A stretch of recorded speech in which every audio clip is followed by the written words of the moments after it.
Hello. Hello बच्चों, कैसे हो सब? अच्छे। स्वागत है आपका सबका साइंस की इस जादुई दुनिया और मज़ेदार दुनिया एस डब्ल्यू एफ क्लासेस में। अपन बात कर रहे हैं कक्षा 10 और इसके साथ साथ जो भी कॉम्पिटिटिव एग्जाम के जो भी मेरे भाई है, जो भी मेरे दोस्त हैं, छोटे बड़े भाई, ठीक है, वो सब इस क्लास को अटेंड कर सकते हैं। वैसे तो ये जो क्लास है अपनी, वो 10th बोर्ड के पॉइंट ऑफ व्यू से बनाई जाए जा रही है, पर जिस भी कॉम्पिटिटिव एग्जाम में प्रकाश का जो टॉपिक है, वो सभी जो मेरे दोस्त हैं वो सभी इसको देख सकते हैं। और इसके जो डिस्क्रिप्शन में जो भी नोट्स है और जो एमसीक्यूज जो क्वेश्चन है वो दे रखे, आप उनको प्रैक्टिस करके अपनी तैयारी को और मजबूत बना सकते हैं। तो अपन ने प्रीवियस वीडियो में अपन ने बात कर रहे थे दर्पण के बारे में, ठीक है। दर्पण अपन ने दो भागों में बांटा था अपन ने दर्पण को, ठीक है। दर्पण ने को कितने भागों में बांटा था? दो भागों में। एक तो होता है कौन सा दर्पण? समतल, ठीक है। और एक होता है गोलीय दर्पण, ठीक है। इसमें अपन ने देखा था कि जो समतल जो दर्पण होता है, इससे प्रतिबिंब कैसे बनता है और इससे प्रतिबिंब की प्रकृति क्या होती है। आज अपन इस वीडियो में देखेंगे जो गोलीय दर्पण है ये कितने प्रकार का होता है, ठीक है। और इससे प्रतिबिंब की जो प्रकृति होती है वो कैसी होती है, ठीक है।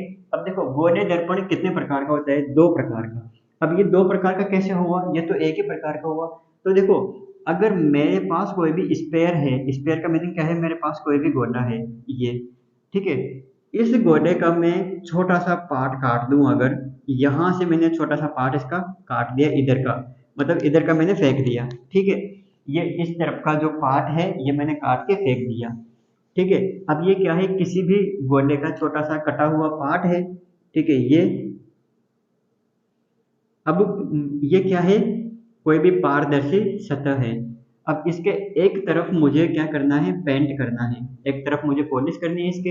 अब अगर मैं इस तरफ में अगर पेंट करता हूँ इसके, ठीक है, तो ये क्या है? जो अंदर धसी हुई सतह है ये परावर्तक सतह का काम करेगी, ठीक है। और अगर मैं इसके अंदर की तरफ पेंट कर दूं, ये सेम ऐसा था, ठीक है। अगर मैं इसके अंदर की तरफ पेंट कर दूं, तो जो इसकी बाहर की जो सतह थी, उभरी हुई सतह थी इसकी, ये क्या है? परावर्तक सतह का काम करेगी। इन दोनों का ही क्या है? ये डिफरेंट डिफरेंट भिन्न भिन्न प्रकृति दर्शाते हैं, इसलिए इनके दो नाम दे दिए और इनको दो भागों में बांट दिया, ठीक है। तो ऐसा गोलीय दर्पण जिसकी अंदर धसी हुई सतह, अंदर धसी हुई सतह परावर्तक सतह हो, उसको अपन क्या नाम देते हैं? अवतल दर्पण। कौन सा दर्पण? अवतल दर्पण, ठीक है। यानी कि अ से अंदर धसी हुई सतह परावर्तक सतह, अ से अवतल दर्पण, ठीक है। ये क्यों? इसके बाद है जिसकी उभरी हुई सतह, ठीक है। जिसकी उभरी हुई सतह परावर्तक सतह हो, उसका नाम क्या होता है? उत्तल। और कौन सा चल रहा है? ये गोलीय दर्पण, तो उत्तल गोलीय दर्पण, ठीक है। इसका नाम क्या है? उत्तल गोलीय दर्पण। अपन यहाँ पे भी गोले लगा सकते हैं, बातें एक ही हो, ठीक है। अब इसका एग्जाम्पल तो ये रहा यहाँ पे, ठीक है। जिसकी अंदर धसी हुई सतह परावर्तक सतह, जिसकी उभरी हुई सतह परावर्तक सतह। ये कोई भी स्पेयर का कोई भी गोले का पार्ट है, इसको मैंने अंदर से क्या कर दिया? पेंट कर दिया। तो उभरी हुई सतह क्या हो जाएगी इसकी? उसे उभरी हुई सतह परावर्तक सतह उत्तल दर्पण। बहुत कंफ्यूजन रहता है, अच्छे से ध्यान रखना। अ से अंदर धसी हुई सतह परावर्तक सतह, उ से उभरी हुई सतह परावर्तक सतह, ठीक है। अब देखो, इसके इससे प्रतिबिंब कैसे बनते हैं? उसे तो अपन ने प्रतिबिंब बना दिया, प्रकृति दिखा दी। इससे प्रतिबिंब कैसे बनते हैं ये काफी इंपॉर्टेंट है, और यहाँ से क्वेश्चन के आने की पॉसिबिलिटीज बहुत ज्यादा है, ठीक है। तो पहले तो यह है कि अपन इसके कुछ पार्ट है, इससे संबंधित कुछ पॉइंट है, अपन उनको देखेंगे। फिर उसके बाद है जो अपन के प्रतिबिंब के बनने की जो नियम है उसके बारे में डिस्कशन करेंगे, ठीक है। तो देखो, अभी अभी मैंने आपको कहा है, इधर आपको समझाऊं कि ये क्या है? ये कोई भी गोलीय दर्पण है, ठीक है। अभी तो आपको दिख रहा है, ये अच्छे से बना दिया इसको और भी,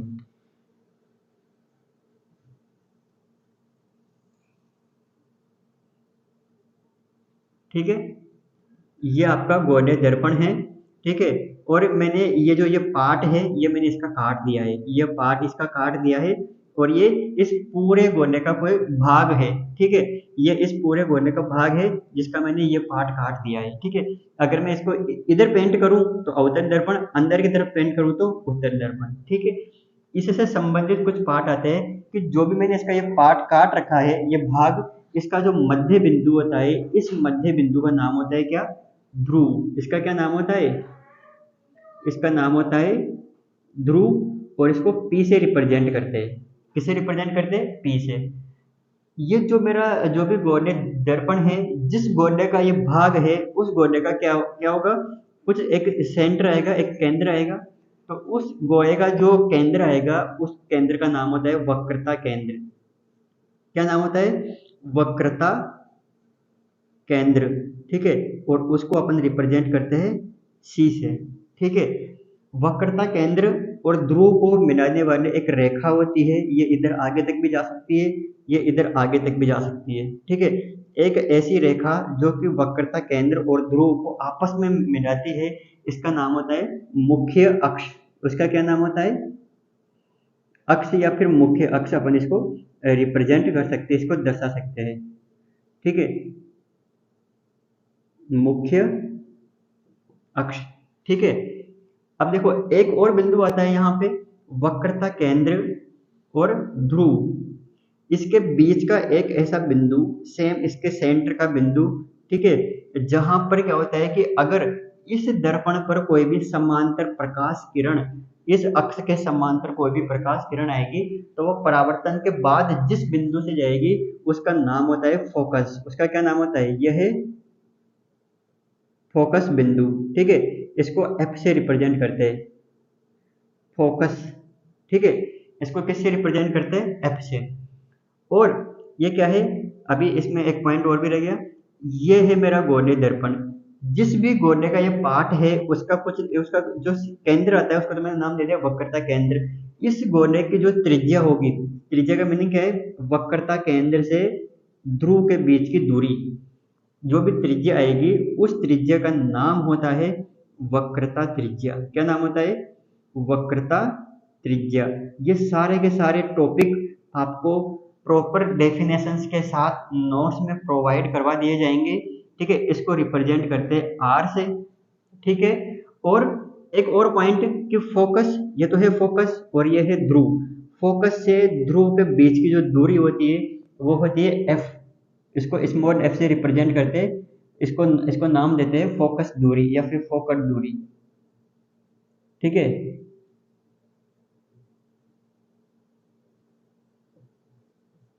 ये क्या होती है? फोकस, फोकस बिंदु से ध्रुव बिंदु के बीच की दूरी, फोकस से ध्रुव की दूरी, ठीक है। ये क्या होती है? इसको एफ से, इसको जो छोटे एफ से रिप्रेजेंट करते हैं, फोकस को तो बड़े एफ से और फोकस दूरी को छोटे एफ से रिप्रेजेंट करते हैं, यहाँ से यहाँ के बीच की दूरी। अब देखो मैंने अभी आपको कहा था जो फोकस है, फोकस ये मेरा क्या है? वक्रता केंद्र और ध्रुव का मध्य बिंदु है। यानी कि क्या हो गया? जो फोकस दूरी है वक्रता त्रिज्या के आधी हुई कि नहीं हुई? बहुत ही इंपॉर्टेंट कंसेप्ट है, यहाँ से आने वाला है कि फोकस दूरी और वक्रता त्रिज्या के बीच का जो संबंध है वो क्या होता है? तो फोकस दूरी, फोकस दूरी एवं वक्रता त्रिज्या, वक्रता त्रिज्या के मध्य संबंध, ठीक है। फोकस दूरी और वक्रता त्रिज्या के मध्य जो संबंध आता है वह संबंध क्या है? कोई चाचा मामा भतीजा इनका नहीं है, वो संबंध क्या है कि जो फोकस दूरी होती है ये वक्रता त्रिज्या की आधी होती है।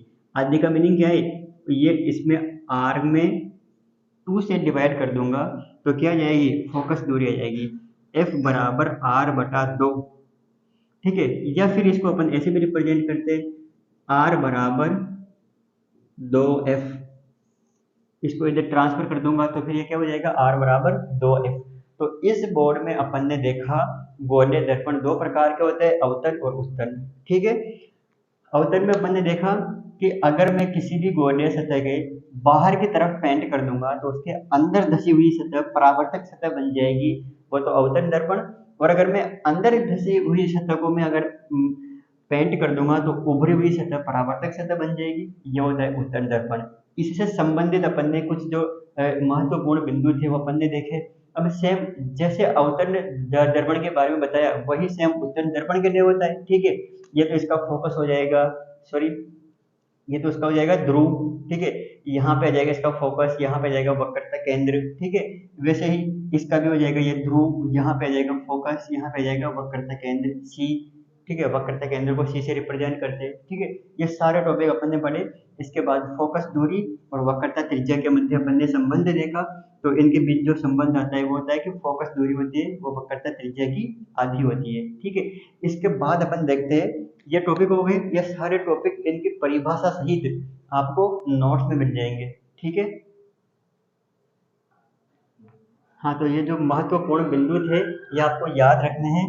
अब इसको मैं एक बार और थोड़ा सा जूम कर दूं, ठीक है। इसको मैं यहाँ पे बना दूं, प्रॉपर तरीके से बना के रख दूं, क्योंकि जो भी अपने पास बोर्ड तो खूब ही सारा काम करेंगे जो अपन इधर बोर्ड पे कर सकते हैं, ठीक है। जो भी अपन सारा काम करेंगे वो उधर बोर्ड पे, ताकि ये जितना भी काम करेंगे उसमें आपको दिखता रहे, ठीक है। ये जो मैंने बना दिया दर्पण, ठीक है, ये तो बन गया गोलीय दर्पण, ठीक है, बड़ा सा। अब ये तो इसका जो मध्य बिंदु होता है इसको अपन क्या नाम दिया था, दर्पण का ध्रुव, ठीक है। इसको रिप्रेजेंट किया था किससे, पी से। ये क्या है, किसी भी स्पेयर जो एक बड़ा सा गोला होगा उसका पार्ट है, ठीक है। सही बन गया, हाँ। ये इस बड़े से गोले का क्या है, छोटा सा पार्ट है। और इस जो भी गोले का जो ये केंद्र आएगा इसका मैंने नाम दे दिया था क्या, वक्रता, वक्रता केंद्र, ठीक है। इसको मैंने सी से रिप्रेजेंट कर दिया था। वक्रता केंद्र और ध्रुव को मिलाने वाली जो ये रेखा होती है, इस रेखा का क्या नाम है, रेखा, रेखा नहीं है, इसका नाम क्या है, मुख्य अक्ष। इसका क्या नाम है, मुख्य अक्ष, ठीक है। और इन दोनों एक ऐसा बिंदु, इन दोनों के बीच एक ऐसा बिंदु जहां पर अगर इसके मुख्य अक्ष के समांतर आने वाली प्रकाश किरणें, मुख्य अक्ष के समांतर जितनी भी प्रकाश किरणें आती है वो प्रकाश किरणें परावर्तन के बाद जिस बिंदु से गुजरती है उसको अपन नाम देते हैं, ये तो आपतित किरण और ये परावर्तित किरण, अभी वापस पढ़ेंगे। तो इस बिंदु को अपन नाम देते हैं एफ, ठीक है। इसका नाम होता है फोकस, क्या नाम होता है, फोकस, ठीक है। फिर इसके बाद है वक्रता केंद्र और ध्रुव के बीच की जो दूरी होती है, ये ध्रुव के बीच की जो दूरी होती है ये होती है वक्रता त्रिज्या, इसको आर से रिप्रेजेंट करते हैं, ठीक है। आप समझ जाना वक्रता त्रिज्या।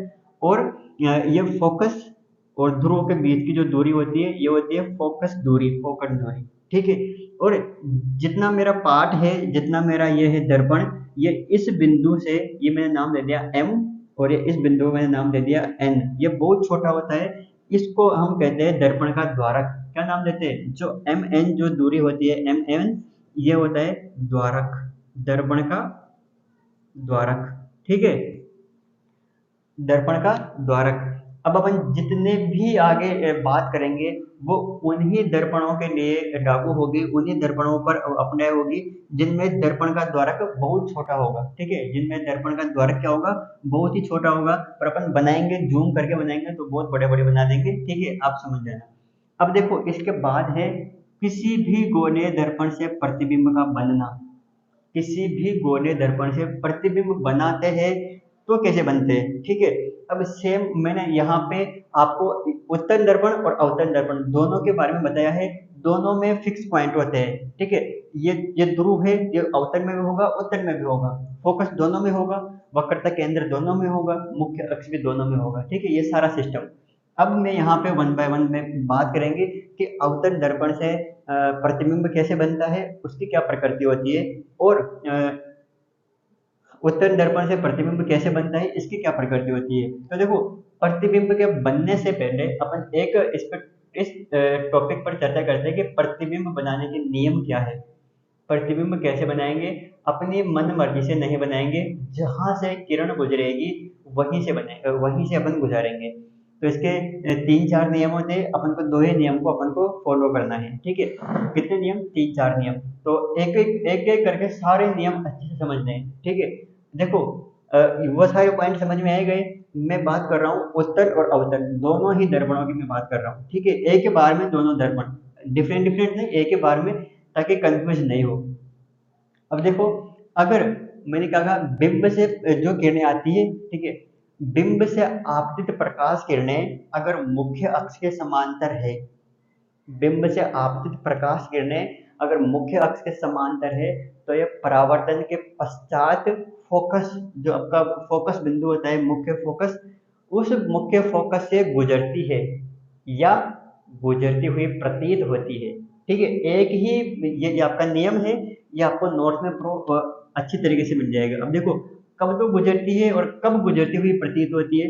तो देखो यहाँ पे आपका फर्स्ट नियम तो क्या है, ये मेरा मैंने इधर बना दिया अवतल दर्पण। कौन सा है? क्योंकि इसकी क्या है, अंदर धसी हुई सतह, परावर्तक सतह, और ये क्या बन गया इसका, ध्रुव P, और ये यहाँ पे बन गया C इसका केंद्र, और ये बन गया F, ठीक है। और इन सबको मिला दिया तो ये क्या बन गया, मुख्य अक्ष, ठीक है।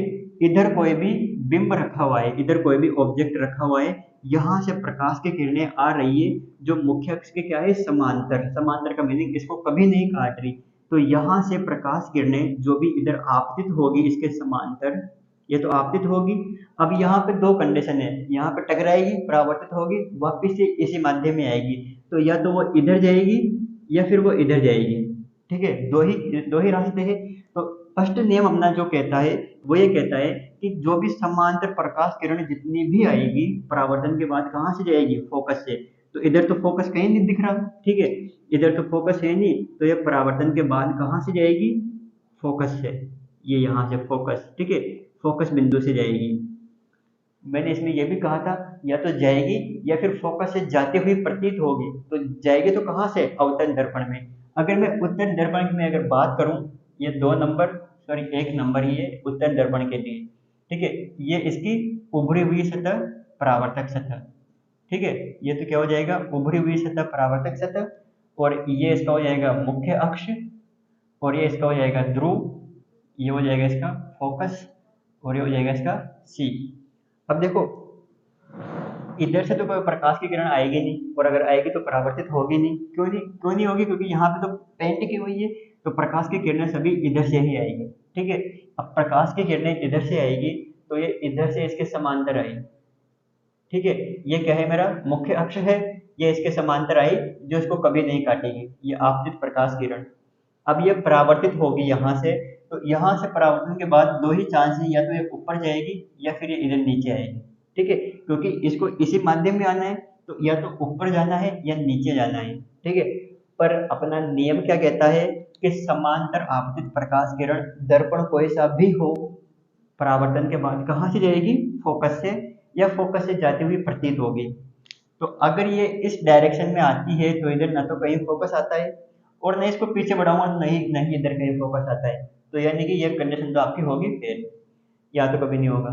अगर मैं इधर इसको बढ़ाऊंगा तो इधर भी कभी कहीं फोकस नहीं आएगा। पर इस केस में क्या है कि अगर मैं इसको पीछे बढ़ाऊंगा तो ये मेरी फोकस से जाते हुए मुझे प्रतीत हो जाएगी कि हाँ ठीक है, आत्मा को शांति, ठीक है, हाँ ठीक है, फोकस से जाते हुए प्रतीत हो रही है। तो समझ में आ गया मेरी फर्स्ट नियम कि मुख्य अक्ष के समांतर आपतित प्रकाश किरण परावर्तन के पश्चात फोकस से जाती है या जाते हुए प्रतीत होती है। समझ में आ गया। सेकंड नियम का है, क्या है इसका, जो इसका सेकंड नियम ये है कि अगर कोई भी प्रकाश किरण वक्रता केंद्र से आती है, ठीक है, बिंब जहां भी अपना बिंब रखा है, यह तो है मेरा अवतल दर्पण, यह है वक्रता केंद्र, यह है फोकस, और यह है ध्रुव, ठीक है। और इधर दूसरे नियम में मैं अगर बात करूं उत्तल दर्पण के बारे में, ठीक है, ये ये इधर अंदर धसी हुई सतह मैंने क्या कर दी, पेंट कर दी, उभरी हुई सतह, परावर्तक सतह। ये तो हो जाएगा इसका F फोकस, और ये हो जाएगा इसका C, और ये हो जाएगा इसका P, ठीक है। अब देखो, अगर मेरा ऑब्जेक्ट इधर कहीं पे रखा है, वहां से आ रही है, इधर बिंब से आने वाली जो प्रकाश किरणें इस बिंदु पर आती है, इस बिंदु का मीनिंग क्या है कि यहाँ से आ रही है, वो इधर आ रही है, ठीक है, ये इसका द्वारक इधर। जो आपतित प्रकाश किरण अगर सी से आ रही है, ठीक है, ये आपतित प्रकाश किरण है, ये इधर सी से, तो ये परावर्तन के बाद उसी रास्ते का वापिस से अनुसरण करती है, वापिस से परावर्तन के बाद कहाँ से जाएगी, सी से ही जाएगी, इसी इसी रास्ते पर वापस चली जाएगी। ठीक है। अब देखो, अगर इसमें क्या होगा कि अगर यहाँ से प्रकाश किरण आ रही है, ये देखो ये इधर सी से, ठीक है, सी से आ रही है या सी पर आती हुई प्रतीत हो रही है, तो परावर्तन के पश्चात वापस उसी रास्ते पर चले जाएगी। ठीक है। इसके बाद तीसरा नियम क्या कहता है अपना, तीसरा नियम ये कहता है कि कोई भी गोलीय दर्पण हो, ठीक है, कोई भी मेरा गोलीय दर्पण है, ये तो इसका P हो जाएगा फोकस, और ये इसका मुख्य अक्ष हो जाएगा, ठीक है, और ये हो जाएगा इसका C, और ये हो जाएगा इसका F। ये तो हो गया अवतल। और उत्तल की मैं अगर बात करूं तो ये मेरा गोलीय दर्पण हो गया, और ये मुख्य अक्ष हो गया, और ये हो गया F, ये C, और ये P। ठीक है, अंदर की सतह पेंटेड सरफेस। अब देखो, इस नियम को भी अच्छे से समझना कि अगर कोई भी प्रकाश किरण है बिंब से आ रही है, क्योंकि बिंब से आती है, बिंब से आ रही है, सीधी सीधी कहाँ पे आ रही है, ध्रुव पर। ठीक है, सीधी सीधी कहाँ पे आती है, ध्रुव पर। तो ध्रुव पर आने वाले प्रकाश किरण जितने डिग्री के कोण से आपतित होती है, ठीक है, ये यहाँ से आ रही है इधर, ये जितने डिग्री का कोण होगा उतने ही डिग्री के कोण से वापस परावर्तित भी हो जाती है, उतने ही डिग्री के कोण से परावर्तित होती है। अगर ये कोण है मेरा 30 डिग्री, तो ये भी कितना होगा, 30 डिग्री। ये 60 डिग्री, तो ये भी 60 डिग्री। ठीक है, सेम वही कंडीशन इसमें, अगर कोई भी प्रकाश किरण ध्रुव पर जिस भी डिग्री के कोण से आपतित होती है उससे ही वापस से परावर्तित हो जाती है। अगर ये थीटा ऊपर का तो नीचे का भी थीटा। समझ में आ गया तीनों नियम। एक नियम और भी है, उसको भी पढ़ेंगे अभी, बस वो इसका रिवर्स नियम है। ठीक है, तो तीनों नियम और एक नियम और, अभी उसको तो ऐसे ही समझिए। ठीक है, तीनों नियम अच्छे से आनी चाहिए, यही नियम अपनी सहायता करेंगे प्रतिबिंब को बनाने में और प्रतिबिंब की प्रकृति को चेक करने में। ठीक है, अब देखो, इसमें अपन एक बार वापस से रिवाइज कर रहा हूँ। समांतर आपतित किरण कहाँ से गुजरेगी, फोकस से। समांतर आपतित किरण कहाँ से गुजरती हुई प्रतीत होगी, फोकस से। तो एक बात ध्यान में रखना कि समांतर आपतित प्रकाश किरण परावर्तन के पश्चात फोकस से गुजरती है या फिर फोकस से गुजरती हुई प्रतीत होती है। सेकंड नियम क्या था, वक्रता केंद्र पर आपतित प्रकाश किरण वापस से उसी रास्ते पर गुजर जाती है, जैसी आई वैसी वैसी। वक्रता केंद्र पर आपतित होने वाले प्रकाश किरण, ऐसा प्रतीत हो रहा है कि ये वक्रता केंद्र पर आ रही है, परावर्तन के बाद वापस से उसी मार्ग पर गुजर जाती है। ठीक है, ध्रुव पर जितने डिग्री के कोण से आपतित होती है परावर्तन के पश्चात कोण उतना ही होता है। ध्रुव पर जितने डिग्री के कोण से आपतित होती है परावर्तन के बाद कोण उतना ही होता है। ठीक है, इसके बाद एक नियम और भी है, वो इसका रिवर्स।